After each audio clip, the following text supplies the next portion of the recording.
नमस्कार, मैं हूं आपके साथ सुरभि और आप देख रहे हैं एक्सप्रेस न्यूज भारत। अगर आप भी पेटीएम का यूज करते हैं और पेटीएम को अपने जरूरी काम के लिए सबसे आगे रखते हैं तो ये खबर आपके लिए है। आरबीआई ने एक ऐतिहासिक फैसला लिया है। पेटीएम पेमेंट बैंक सर्विस पर रोक लगा दी है। भारतीय रिजर्व बैंक आरबीआई ने आदेश देते हुए कहा कि 29 फरवरी 2024 के बाद से पेमेंट प्लेटफॉर्म अपने खातों या वॉलेट में नई जमा स्वीकार नहीं कर सकता है।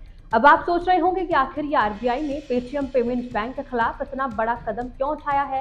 इसके साथ ही पेटीएम ने इस पर क्या प्रतिक्रिया दी है, जानिए हमारे साथ इस खास रिपोर्ट में पॉइंट टू पॉइंट। तो जरूरी पॉइंट ये है कि आखिर आरबीआई ने प्रतिबंध क्यों लगाया। केंद्रीय बैंक ने अपने बयान में कहा कि पेटीएम पेमेंट बैंक के खिलाफ कार्यवाही बैंकिंग विनियम अधिनियम 1949 की धारा 35A के तहत की गई थी। आरबीआई ने कहा कि उसने मार्च 2022 में पेटीएम के पेमेंट बैंक से नए कस्टमर जोड़ना बंद करने को कहा था।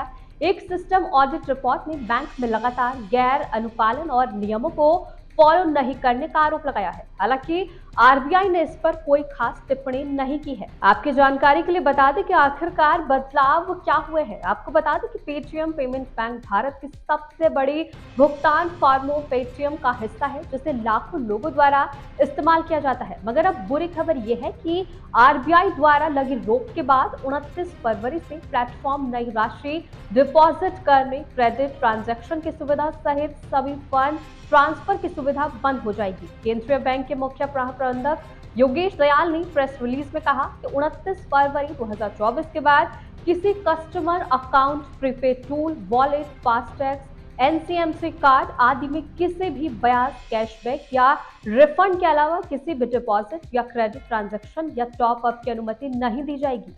अब यहाँ से समझिए कि आखिर पेटीएम पर जो बैन लगा है वो पेटीएम पेमेंट बैंक की सर्विसेज पर है या नहीं। पेटीएम ऐप पर इसका मतलब है कि पेटीएम ऐप के यूजर्स पहले की तरह ऐप की सर्विसेज का इस्तेमाल कर सकेंगे। पेटीएम के मुताबिक कंपनी आरबीआई के निर्देशों का पालन करने के लिए तत्काल कदम उठा रही है।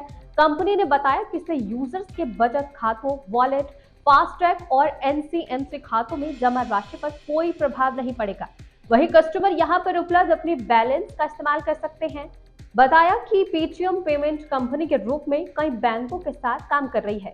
अब कंपनी अपनी योजनाओं में तेजी लाने के साथ अन्य बैंकों के साथ साझेदारी को आगे बढ़ाएगी। बताया गया कि अब आगे चलकर कंपनी केवल अन्य बैंकों के साथ काम करेगी, पीपीबीएल के साथ नहीं। कंपनी की बाकी फाइनेंशियल सर्विसेज जैसे लोन वितरण, बीमा वितरण और इक्विटी ब्रोकिंग किसी भी तरह से सहयोगी बैंक से संबंधित नहीं है और इस दिशा में अप्रभावित रहने की उम्मीद है। Paytm QR, Paytm sound box, Paytm card machine जैसी हमारी ऑफलाइन व्यापारी भुगतान नेटवर्क पेशकशें हमेशा की तरह जारी रहेंगी।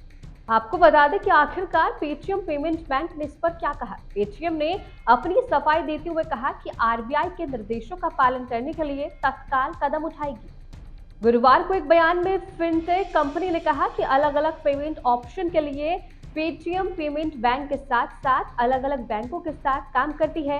उन्होंने ये भी कहा कि अब हम योजनाओं में तेजी लाएंगे और पूरी तरह से अन्य बैंक पार्टनर्स के पास जाएंगे, यानी कि अब OCL Paytm payment bank limited के बजाय केवल अन्य बैंकों के साथ काम करेगा। इस बैन से पेटीएम को भारी नुकसान हो सकता है। अटकलें लगाई जा रही हैं कि आरबीआई की कार्यवाही से पेटीएम को 500 करोड़ रुपए से अधिक का नुकसान होने की संभावना है। हालांकि उम्मीद ये भी है कि इसमें कुछ अहम फैसले आने वाले समय में आ सकते हैं। इसके साथ ही पेटीएम ब्रांड 197 कम्युनिकेशन एलटीडी के शेयरों में 20% की गिरावट आई है।